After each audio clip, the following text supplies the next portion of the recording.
Now, at around 2 o'clock, at 1:30, about that time, John Hinckley, a deranged, troubled 25-year-old from Evergreen, Colorado, who's obsessed with Jodie Foster, we all know, infamously obsessed with Jodie Foster.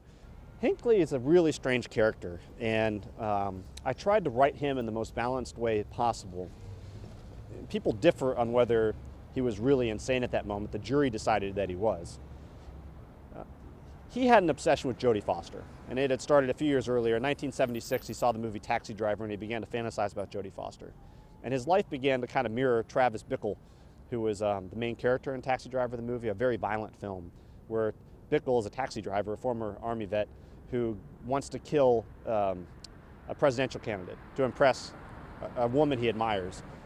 And so he starts focusing on Jodie Foster, who played a prostitute in that movie. And over time, it becomes more and more obsessive. And he realizes in his mind he wants to impress her. And he thinks the only way I can impress her would be to shoot the President of the United States. And so he hangs out at Blair House some during the transition period in 1980 and early 1981, stalking the president, watching the president-elect.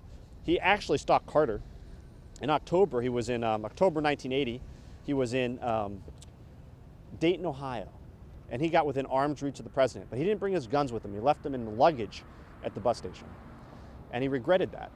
And so he'd been stalking presidents and stuff, and he's actually in LA. He takes a bus across country. He arrives the day before the shooting. And at that moment, in the documents I read and the people who've interviewed him, the doctors, psychiatrists, the psychological reports, he hasn't made up his mind to kill or shoot the president. He doesn't even know the president is in town. But he wants to take a bus from DC to New Haven to get Foster. And he's envisioning killing himself, killing her, killing both of them in this orgy of violence. And he eats breakfast the morning of the shooting. He's at the Park Central Hotel, and he buys a copy of the Washington Star newspaper. And he flips it open. On page A4, there's the president's schedule. And there he is at the Hilton. And he says, you know what? I'm going to take my little gun, my .22 caliber, and go up there and see how close I can get and what can happen. And he's waiting right over there behind a rope line, about 15 feet past where the open door is for the limousine. He has a .22 caliber gun in his pocket.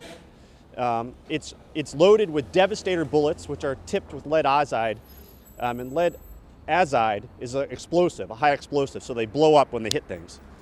And so he's sitting there, waiting. Reagan comes out. Hinckley can't believe he's this close. He's 15 feet from the president. The agents are surrounding him. There are 3 cops at the rope line, another agent right there. Hinckley pulls out his gun, and he envisions himself dying in a burst of gunfire, suicide by cop, suicide by Secret Service agent, and he starts shooting. Horsepower, static.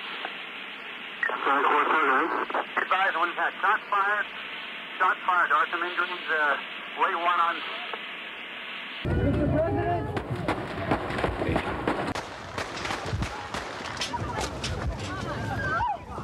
They've measured it, and Reagan was 15 feet from Hinckley when the shots were fired. But if you go to a basketball court, any basketball court in the country, and you get on the free throw line, and you look at it, you're, it's just the distance of a free throw. That's how close he was. That's 15 feet. No one has seen Reagan's FBI interview shortly after the shooting. He gave an interview to the FBI agents. That was sealed. And I got it unsealed through my FOIA process. And Reagan was coming out, he said he was coming out here and he saw the reporters, but he wasn't going to talk to the press. And you can infer from that the reason he didn't want to talk to the press, he kind of made some stumbles and they wanted to keep him more on message in that period before. And so he wasn't going to answer any impromptu questions. It just wasn't worth it to him.